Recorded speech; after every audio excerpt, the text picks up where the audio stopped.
சிங்கம், நீங்க கர்நாடக சிங்கம், ரீல் சிங்கம் மாதிரி ரியல் சிங்கமா நீங்க இருந்திருக்கீங்க. அண்ட் நாங்க அந்த சிங்கம் படத்துல பார்த்த மாதிரி வெளிநாட்டுல போய் ஒரு அக்யூஸ் எல்லாம் பிடிச்சிட்டு வந்திருக்கீங்க. எனக்கு அது என்ன சார், அது என்ன நடந்தது சார்? ஏன்னா நாங்க சினிமால பார்த்து இதெல்லாம் நடக்குமா அப்படின்னு நாங்க யோசிச்சுட்டு இருந்தோம். மேடம், அது நம்ம போலீஸ்ல சேர்ந்த அதே நேரத்துல அந்த வாட்ஸ்அப் இதெல்லாம் பெருசா வர ஆரம்பிச்சது. படங்கள், சினிமா சம்பந்தப்பட்ட படங்கள், அதுவும் குறிப்பா போலீஸ் துறை சம்பந்தப்பட்ட படங்கள் நிறைய ஹிட் ஆக ஆரம்பிச்சது. அந்த டைம்ல நீங்க பாத்தீங்கன்னா 2012, 13, 14 படங்கள் நிறைய வந்துச்சு. மாஸ் ஹீரோஸ் வச்சு படங்கள் பார்த்து நீங்க இன்ஸ்பயர் ஆயிருக்கீங்க? இல்லைங்க, நிறைய வந்துச்சு. காலேஜ் பசங்க ஒரு போலீஸ் ஆபீசரை பார்க்கும்போது அந்த படத்தை வச்சு பார்க்க ஆரம்பிக்கிறாங்க. ஒரு காலேஜ்ல இருக்கக்கூடிய ஒரு தம்பி, ஸ்கூலுக்கு நீங்க பேச போறீங்கன்னா அவங்களுக்கு ஒரு பெரிய இன்ஃபுளுன்ஸ்ங்கிறது மூவிஸ்ங்க காலேஜ். சோ இந்த படம்லாம் வர ஆரம்பிச்சு என்னை ஒரு பேர் சொல்லி உடுப்பியில கூப்பிட ஆரம்பிச்சாங்க. சிங்கம் சார் அப்படின்னு ஃபர்ஸ்ட் கூப்பிட ஆரம்பிச்சாங்க. அது ஏன் அப்படின்னா கொஞ்சம் ரொம்ப டேரிங்கா இருக்காரு, ஸ்ட்ராங்கா இருக்காரு, அக்ரெசிவா இருக்காரு அப்படிங்கிற மாதிரிங்க.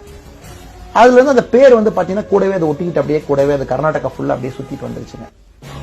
பட் அதே நேரத்துல இந்த வேற வேற படங்கள் வருவதற்கு முன்னால் ஒரு அக்யூஸ்ட வந்து மொரோக்கோல ஒரு அக்யூஸ்ட பிடிக்க வேண்டியது இருந்துச்சு. ஆப்பிரிக்கன் கண்ட்ரில பாத்தீங்கன்னா அந்த பர்டிகுலர் பர்சன் வந்து நிறைய மர்டர்ஸ் எல்லாமே கர்நாடகால பண்ணியிருந்தாங்க. அது கிராஸ் பார்டர் பெரிய லெவல்ல ஒரு முயற்சி எடுத்து நாம அதை முடிக்க முடியலைங்க. ஏன்னா இன்டர் கண்ட்ரி இஷ்யூஸ், கண்ட்ரிக்குள்ள இஷ்யூஸ், நீங்க கர்நாடகால இருந்து டெல்லிக்கு அனுப்பணும், எம்இஏ கிளியரன்ஸ் இஷ்யூஸ். நான் ஒரு ஏஎஸ்பியா இருக்கும் பொழுது ஒரு நாள் அசம்பிளில இந்த டிபேட் நடக்குதுங்க, கர்நாடகா அசம்பிளில. இந்த மாதிரி 2-3 மர்டர் பண்ணிட்டான், அந்த அரசு வந்து எந்த வேலையும் நீங்க செய்யலன்னு சண்டை போடும் பொழுது ஒருத்தனுக்கு கொடுப்போம், ஒரு யங் பர்சனுக்கு கொடுப்போம், இந்த கேஸை வந்து முழுமைப்படுத்துவோம்னு சொல்லிட்டு அப்ப சிஎம் வந்து சித்தராமையா அவர்கள் இருந்தாங்க, காங்கிரஸ் கட்சியில இருந்தாங்க. அவங்க என்ன சொன்னாங்கன்னா, இந்த மாதிரி வந்து இதை முழுமையா எடுத்துட்டு போய் இந்த கேஸுடைய லாஜிக்கல் கன்க்ளூஷன். ஏன்னா நீ இப்ப தம்பி, நீ ஐபிஎஸ் ஆஃபீஸரா எங்க இருக்க, இது 1 வருஷம் ஆகலாம், 2 வருஷம் ஆகலாம், 5 வருஷம் ஆகலாம், நீயே இருந்து இந்த கேஸ முடியும்.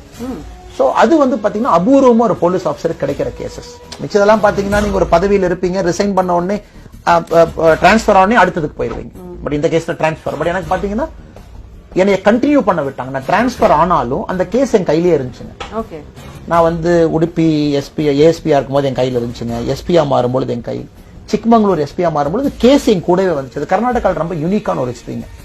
அதாவது ஒரு சீஃப் மினிஸ்டர் வந்து பேக் பண்ணாரு, இந்த மாதிரி வந்து ஒரு கேஸை எடுத்து முழுமையா முடியுங்க, டிரான்ஸ்பர் ஆன இன்னொரு ஆபீசர் வர்றது எல்லாம் பாதியில போடுறது.